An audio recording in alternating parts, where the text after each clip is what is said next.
अयोध्येमध्ये राम मंदिर बांधून पूर्ण होत आहे आणि अशातच या अयोध्येतल्या मंदिराची प्रतिकृती तुम्हाला मुंबई किंवा ठाण्यामध्ये पाहायला मिळाली तर भाजपच्या नेत्या श्वेता शालिनी यांच्या संकल्पनेतून साकारलेल्या राम मंदिराची प्रतिकृती असलेला एक टेम्पो जेव्हा इंधन भरण्यासाठी एका पेट्रोल पंपावर आला तेव्हा नेमकं काय घडलं ते सांगतायत आमचे न्यूज कोऑर्डिनेटर तुषार शेटे।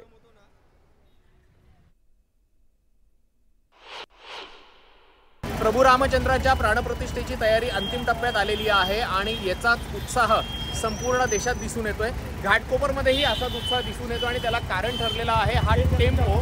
त्याचं कारण असं की या टेम्पोवरती प्रभू रामचंद्राची मंदिराची एक प्रतिकृती बनवलेली आहे आणि जेव्हा हा टेम्पो पेट्रोल भरण्यासाठी एका पेट्रोल पंपावरती आला तेव्हा सगळ्याच रामभक्तांनी इथे गर्दी केलेली आहे।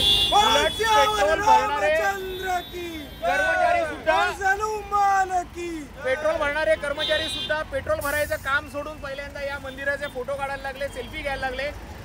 तुम्ही मला सांगा किती आनंद झाला हे मंदिर इथे बघून? खूप आनंद झाला याच्यामध्ये। हे राम मंदिर आपल्या भविष्यात लक्ष राहणार ते आपल्या राम जन्मचा आहे। आपली खूप खूप खूप आभार आहे। मला सांगा तुम्ही मुंबईवरनं निघालेला आहात, ठाण्याला जाणार आहात, कुठे कुठे हा ट्रक फिरणार आहे?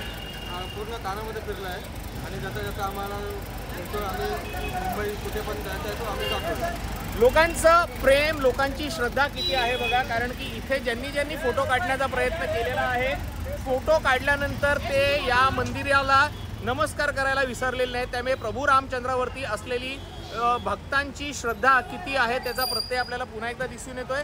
आणि हे मंदिर ठाण्यामध्ये ट्रकवरचं हे फिरतं मंदिर ठाण्यामध्ये विविध ठिकाणी जाणार आहे आणि तिथल्या ठाणेकरांना या मंदिराचा नयनरम्य मंदिराचा लाभ ठाण्यात राहून घेता येणार आहे। तुषार शेटे, न्यूज 18 लोकमत, मुंबई।